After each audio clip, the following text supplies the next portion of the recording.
사랑하는 여러분, 이 순간 성령님의 깊은 위로와 능력이 여러분의 마음을 감싸고 새롭게 하시길 기도합니다. 매일 아침 하나님의 말씀이 여러분의 하루를 열어줄 것입니다. 이제 하나님께서 오늘 여러분을 위해 준비하신 천국의 메시지를 들어보십시오. 솔직히 고백하겠습니다. 목사인 저도 혼자 버티려고 했던 시간이 있었습니다. 몇 년 전 교회 안에서 큰 갈등이 있었습니다. 새벽에 눈을 뜨면 가슴이 먼저 답답해지고 기도하려 해도 말이 막혔습니다. 목사인데 이러면 안 되지. 성도들한테 믿음 있는 모습을 보여줘야 하는데. 그렇게 생각하며 혼자 견뎠습니다. 아무에게도 말하지 않았습니다. 아내한테도, 동료 목사님들한테도, 심지어 하나님께도 제대로 털어놓지 못했습니다. 이 정도는 내가 감당해야지. 목사가 이런 것도 못 이기면 되겠어? 그렇게 3개월을 버텼습니다. 그런데 여러분, 그 3개월이 제 인생에서 가장 힘든 시간이었습니다. 혼자 버티는 것이 얼마나 무거운지 그때 뼈저리게 느꼈습니다. 어느 날 새벽 기도실에 앉아 있는데 눈물이 쏟아졌습니다. 더 이상 버틸 수 없었습니다. 그때 펼쳐진 성경이 바로 시편 55편이었습니다. 내 근심을 여호와께 맡기라. 그가 너를 붙드시고. 그 순간 제가 얼마나 어리석었는지 깨달았습니다. 하나님께서는 단 한 번도 혼자 버티라고 말씀하신 적이 없으셨습니다. 오히려 맡기라고, 던지라고, 부어놓으라고 말씀하셨습니다. 여러분, 지금 혼자 버티고 계신가요? 아무에게도 말하지 못하는 무게를 혼자 짊어지고 계신가요? 내가 참아야지, 내가 해결해야지, 그렇게 생각하며 하루하루를 견디고 계신가요? 오늘 이 시간 시편 55편을 통해 하나님께서 우리에게 주시는 7가지 약속을 나누려고 합니다.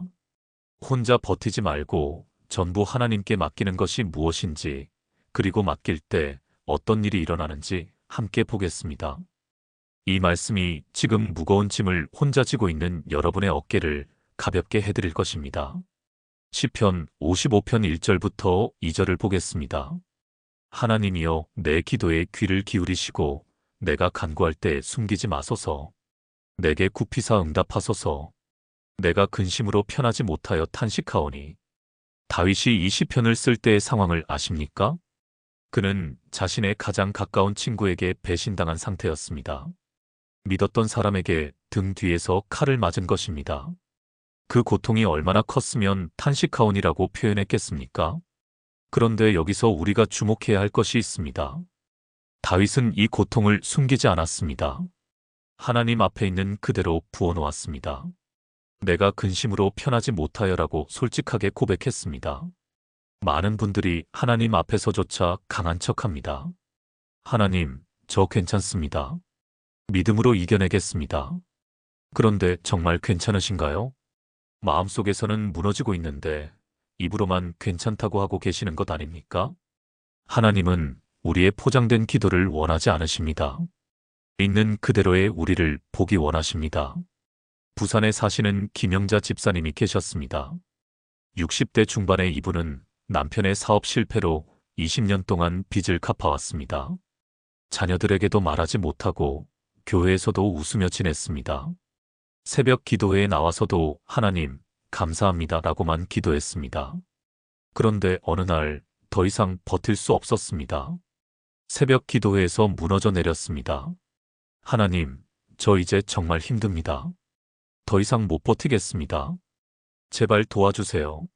그렇게 있는 그대로 부르짖었습니다. 그리고 그날부터 변화가 시작되었습니다.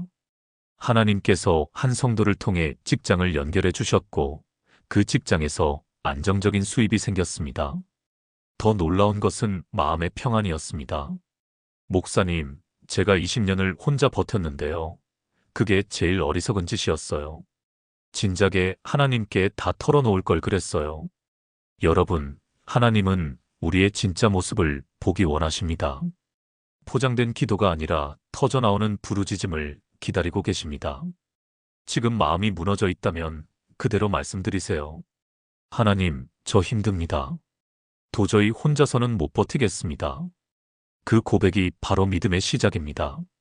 숨기지 마세요. 하나님 앞에 있는 그대로 부르짖으세요. 그것이 혼자 버티지 않는 첫 번째 단계입니다. 시편 55편 12절부터 14절을 보겠습니다. 나를 책망한 자가 원수가 아니라 그러면 참을 수 있었으리라. 나를 대적하여 자기를 높이는 자가 나를 미워하는 자가 아니라 그러면 그를 피하여 숨었으리라. 그가 곧 너로다. 나의 동료요, 나의 가까운 친구로다. 우리가 같이 재미롭게 지내며 무리와 함께 하나님의 집 안에서 다녔도다. 이 구절을 읽을 때마다 가슴이 먹먹해집니다. 원수도 아닌 가장 가까운 친구의 배신입니다. 함께 하나님의 집에 다니던 사람이 뒤에서 칼을 꽂았습니다. 이런 상처가 얼마나 깊은지 아십니까? 낯선 사람에게 당하는 것보다 100배, 1000배 더 아픕니다. 다윗은 이 고통을 어떻게 처리했습니까? 15절을 보면 사망이 갑자기 그들에게 임하며 라고 나옵니다. 이것은 저주의 기도가 아닙니다. 하나님께 맡기는 기도입니다. 하나님, 이 사람들을 제가 어떻게 할 수 없습니다. 주님께 맡깁니다. 이것이 진짜 믿음입니다. 우리는 보복하고 싶습니다. 저 사람 때문에 내가 이렇게 당했는데 가만히 있을 수 없어. 그래서 혼자 복수를 계획합니다. 혼자 분노를 사기려고 합니다. 그런데 그것이 우리를 더 무겁게 만듭니다. 서울에 사시는 박성민 권사님의 이야기입니다. 이분은 시어머니와의 관계로 30년을 고통받았습니다. 어떤 일을 해도 인정받지 못했고 늘 비교당했습니다. 마음속에 분노가 쌓였습니다. 언젠가는 똑같이 갚아줄 거야. 그런데 그 분노가 자신을 병들게 했습니다. 불면증, 우울증, 심지어 대상포진까지 왔습니다. 어느 날 수요 예배에서 20편, 55편 말씀을 들었습니다. 원수까지도 하나님께 맡기라는 말씀이 마음을 쳤습니다. 그날 밤 처음으로 진심으로 기도했습니다. 하나님, 저 이제 시어머니를 주님께 맡깁니다. 제가 더 이상 혼자 이 분노를 안고 살 수 없습니다. 주님이 알아서 하세요. 그리고 놀라운 일이 일어났습니다. 시어머니가 변한 것이 아니라 자신이 변했습니다. 시어머니의 말이 들려도 마음이 흔들리지 않았습니다. 더 이상 복수를 생각하지 않았습니다. 목사님, 제가 30년을 혼자 버티고 혼자 분노하고 혼자 복수를 꿈꿨는데요. 그게 저를 죽이고 있었어요. 맡기니까 자유로워졌어요. 여러분, 누가 여러분을 힘들게 합니까? 누가 여러분에게 상처를 주었습니까? 그 사람을 혼자 감당하려고 하지 마세요. 하나님께 맡기세요. 하나님, 이 사람을 제가 어쩔 수 없습니다. 주님께 맡깁니다. 그 순간 여러분은 자유로워질 것입니다. 원수까지도 맡기는 것, 그것이 진짜 믿음입니다. 시편 55편 4절부터 5절을 보겠습니다. 내 마음이 내 속에서 심히 아파하며 사망의 위험이 내게 이르렀도다. 두려움과 떨림이 내게 이르고 공포가 나를 덮었도다. 다윗 같은 믿음의 사람도 두려워했습니다. 두려움과 떨림이라고 솔직하게 표현했습니다. 공포가 나를 덮었다고 고백했습니다. 이것을 보면서 우리는 위로를 받아야 합니다. 두려움을 느끼는 것이 믿음이 없는 것이 아닙니다. 두려움을 숨기고 혼자 버티는 것이 문제입니다. 많은 성도들이 두려움을 느끼면서도 말하지 못합니다. 믿음이 있으면 두려워하면 안 되는데. 그래서 혼자 떨면서도 겉으로는 담대한 척합니다. 그런데 그것이 우리를 더 힘들게 만듭니다. 하나님은 우리의 두려움을 아십니다. 숨길 필요가 없습니다. 오히려 고백할 때 하나님이 일하십니다. 대구에 사시는 이순희 집사님이 계셨습니다. 50대 후반에 이분은 건강검진에서 이상 소견을 받았습니다. 추가 검사를 받아야 한다고 했습니다. 그 순간부터 두려움이 엄습했습니다. 혹시 암이면 어떡하지? 자식들은 어떡하지? 밤에 잠을 잘 수가 없었습니다. 그런데 믿는 사람이니까 두려운 내색을 하면 안 된다고 생각했습니다. 교회에서는 웃으며 지냈습니다. 가족들에게도 아무렇지 않은 척했습니다. 하지만 혼자 있을 때는 무너졌습니다. 일주일을 그렇게 보냈습니다. 그러다가 새벽 기도회에서 20편, 55편을 묵상하게 되었습니다. 다윗도 두려워했구나. 다윗도 떨었구나. 그제야 자신의 두려움을 인정했습니다. 기도 중에 울면서 고백했습니다. 하나님, 저 너무 무섭습니다. 검사 결과가 나쁘게 나올까봐 떨립니다. 제가 죽을까봐 두렵습니다. 있는 그대로 고백했습니다. 그리고 그 순간 놀라운 평안이 임했습니다. 결과가 어떻게 나오든 하나님이 함께 계시는구나. 검사 결과는 다행히 양성이었습니다. 하지만 더 중요한 것은 그 과정에서 배운 것이었습니다. 목사님, 제가 믿음이 있다고 생각했는데 두려움을 숨기고 혼자 버티는 것이 믿음인 줄 알았어요. 그런데 아니더라고요. 두려움을 인정하고 하나님께 말씀드리는 게 진짜 믿음이더라고요. 여러분, 지금 무엇이 두렵습니까? 건강이 두렵습니까? 미래가 두렵습니까? 관계가 두렵습니까? 그 두려움을 숨기지 마세요. 하나님께 그대로 고백하세요. 하나님, 저 지금 두렵습니다. 그 고백이 하나님의 위로를 경험하는 시작입니다. 두려움도 하나님께 맡기는 것, 그것이 혼자 버티지 않는 길입니다. 시편 55편 6절부터 8절을 보겠습니다. 나는 이르기를 내게 비둘기 같은 날개가 있다면 날아가서 편히 쉬리로다. 내가 멀리 날아가서 광야에 머물리로다. 내가 피난처에 속히 가서 폭풍우와 광풍을 피하리로다 하였도다. 다윗의 솔직한 마음입니다. 도망가고 싶다. 멀리 날아가고 싶다. 이 얼마나 인간적인 고백입니까? 우리도 그럴 때가 있지 않습니까? 모든 것을 던지고 어디론가 떠나고 싶을 때가 있습니다. 아무도 모르는 곳에 가서 숨고 싶을 때가 있습니다. 이 모든 것에서 벗어나고 싶다. 그런 마음이 드는 것이 잘못이 아닙니다. 그것도 우리의 진짜 마음입니다. 하나님은 그 마음까지도 이해하십니다. 하지만 여기서 중요한 것이 있습니다. 다윗은 실제로 도망가지 않았습니다. 대신 16절에서 이렇게 말합니다. 나는 하나님께 부르짖으리니 여호와께서 나를 구원하시리로다. 도망가는 대신 하나님께로 갔습니다. 광야가 아니라 하나님의 날개 아래로 갔습니다. 이것이 핵심입니다. 도망가고 싶은 마음이 드는 것은 자연스럽습니다. 하지만 실제로 도망가는 것은 해결책이 아닙니다. 진짜 피난처는 하나님이십니다. 인천에 사시는 최민수 집사님의 이야기입니다. 40대 중반의 이분은 직장에서 극심한 스트레스를 받았습니다. 상사와의 갈등, 동료들의 시기, 과도한 업무. 매일 아침 출근하는 것이 고역이었습니다.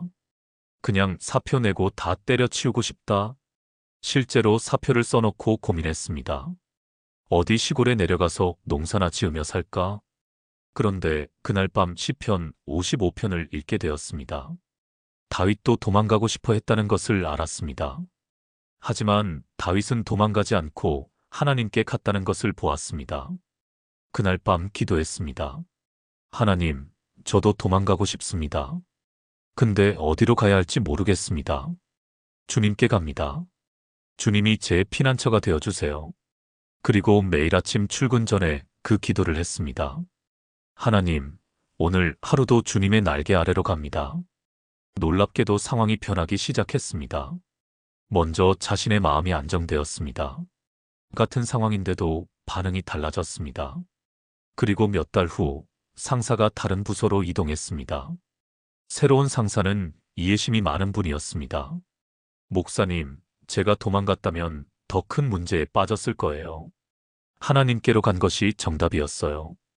여러분, 지금 도망가고 싶으신가요? 모든 것을 던지고 멀리 떠나고 싶으신가요? 그 마음을 이해합니다. 하지만 진짜 피난처는 따로 있습니다. 하나님의 날개 아래입니다. 그리로 가세요. 하나님, 저 도망가고 싶습니다. 하지만 주님께로 갑니다.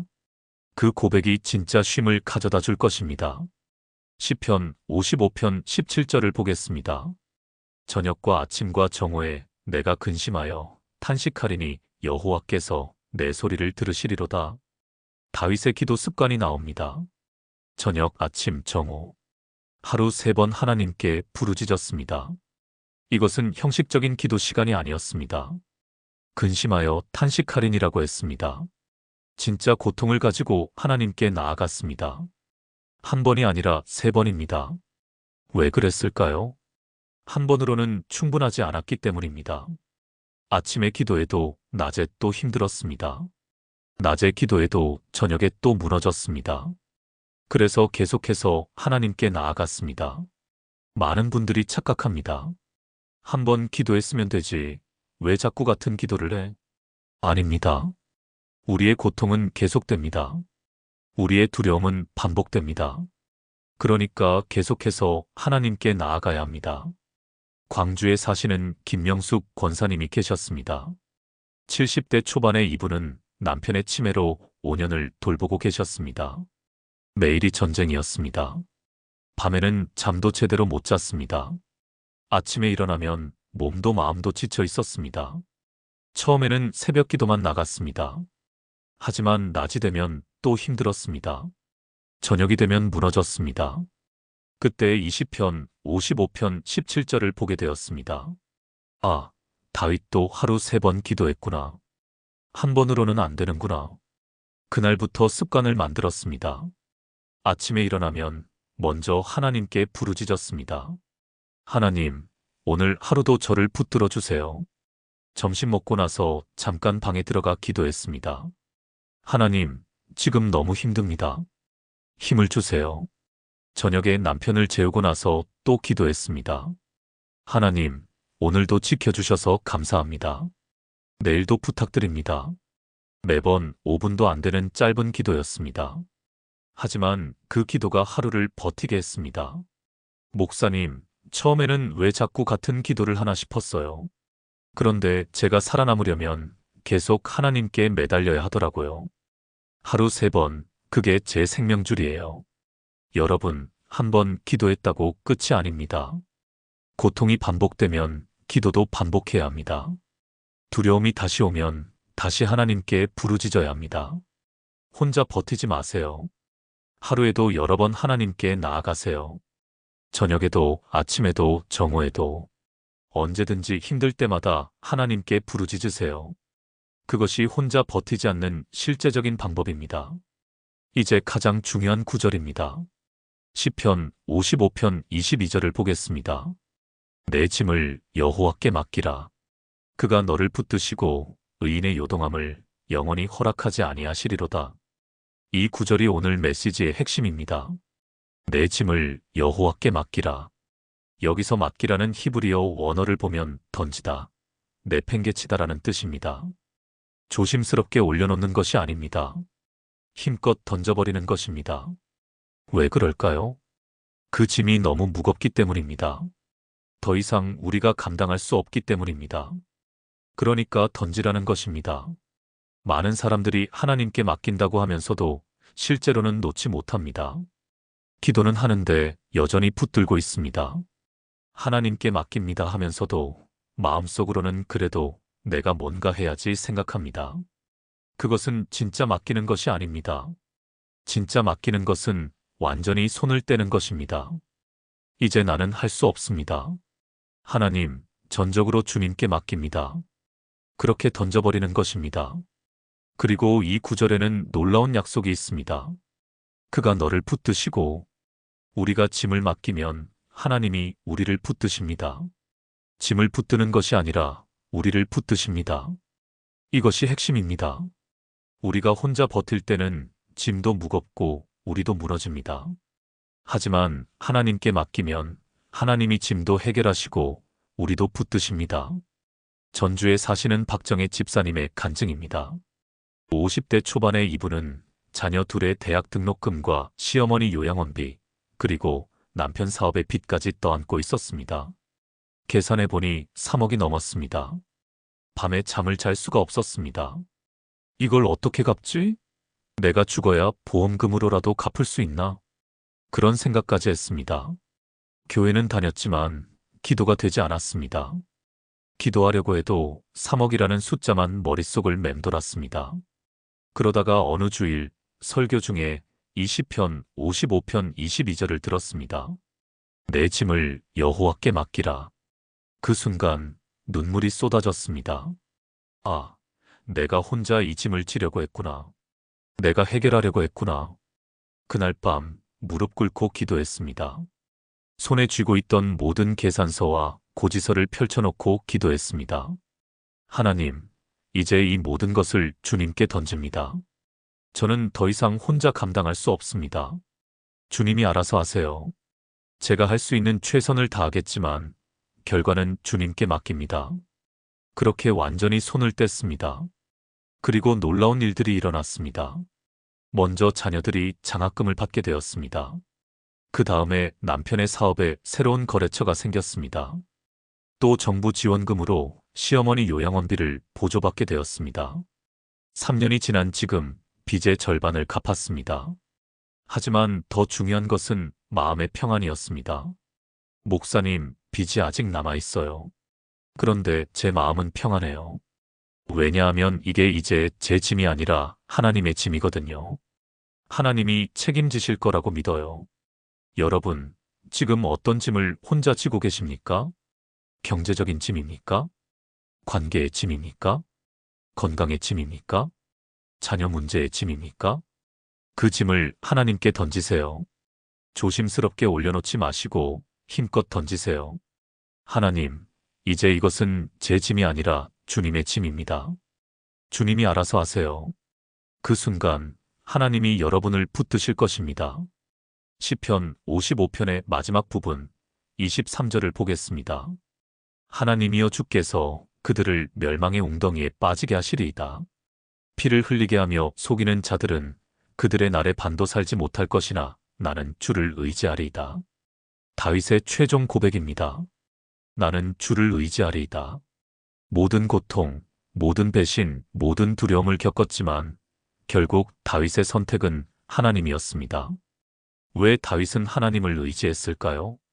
하나님이 절대로 자기를 버리지 않으신다는 것을 알았기 때문입니다. 사람은 배신할 수 있습니다.